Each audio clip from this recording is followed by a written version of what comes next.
Bismillahirrahmanirrahim. On va vous présenter maintenant une série des exercices pour la préparation du bac.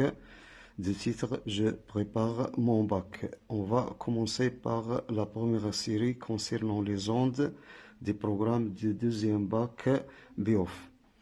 L'exercice 1. Les vents créent dans les hautes mers des vagues qui se propagent vers les côtes. Cet exercice a pour objectif l'étude du mouvement de ces vagues. La première question, on considère que les vagues qui se propagent à la surface de la mer sont des ondes sinusoïdales de période t est égale à 7 secondes. L'onde étudiée est-elle transversale ou longitudinale, avec la justification de votre réponse. Donc, lorsqu'on parle des ondes mécaniques en général, donc il y a deux types, le type transversal et un type d'onde longitudinale.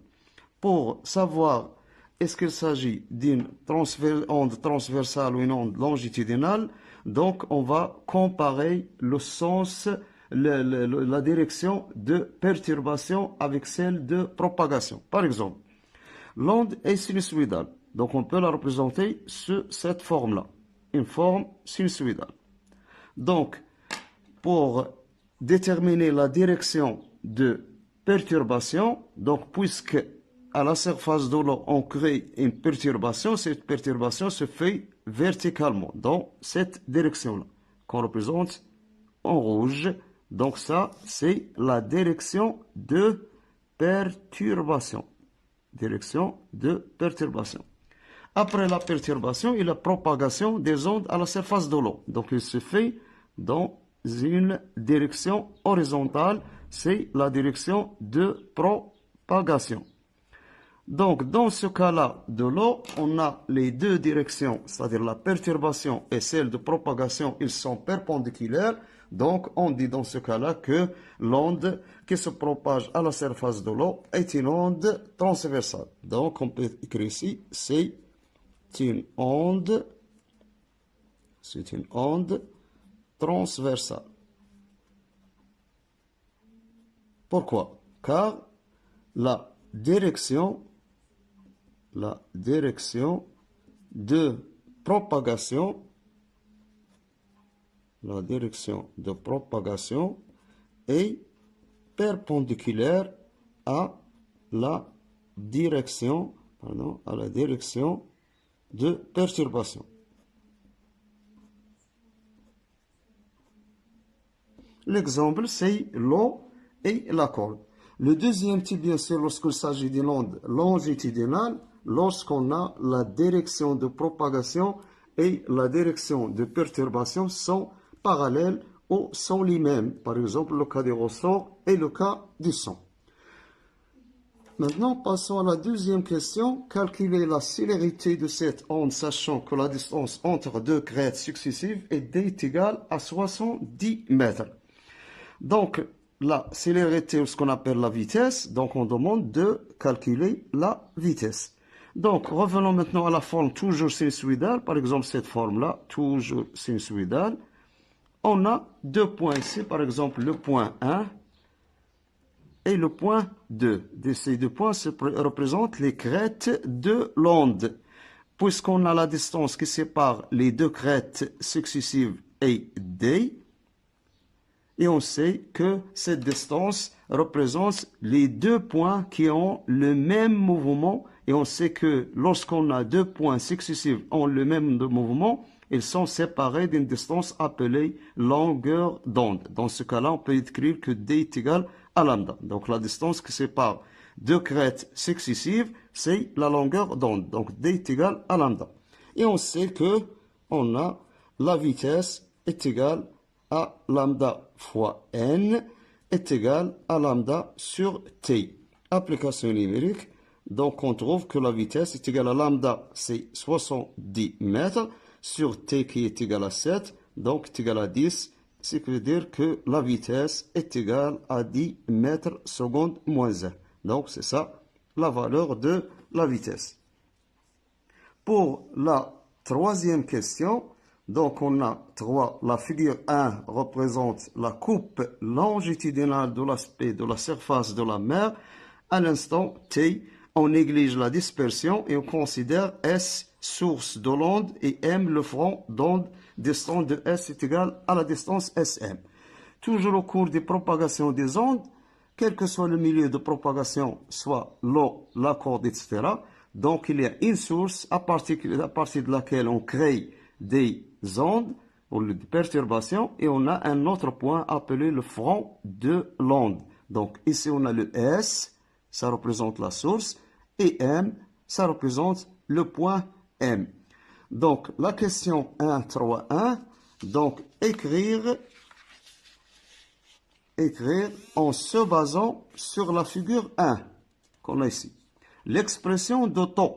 Taux est appelé le retard temporel du point M par rapport à la source S en fonction de la longueur d'onde et enfin calculer la valeur de taux.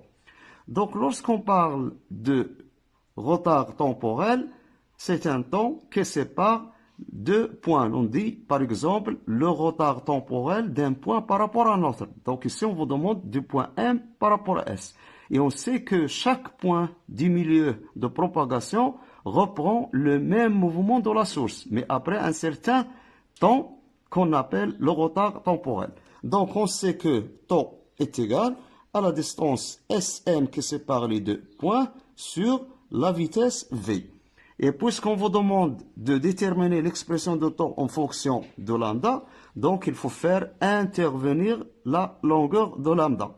Donc cette longueur, comment peut-on la faire intervenir? Donc on sait que S et M, c'est une distance. Donc par exemple, si on prend ce point-là, un deuxième point ici, on sait que ces deux points sont séparés d'une distance qu'on représente par lambda. Ce point avec le point M, même distance lambda. Donc, d'après la figure, on a SM est égal à 2 fois lambda. On a la distance SM est égale à 2 fois lambda, ce qui implique que la vitesse est égale à 2 fois lambda sur V. Donc, c'est ça l'expression de la vitesse en fonction de lambda.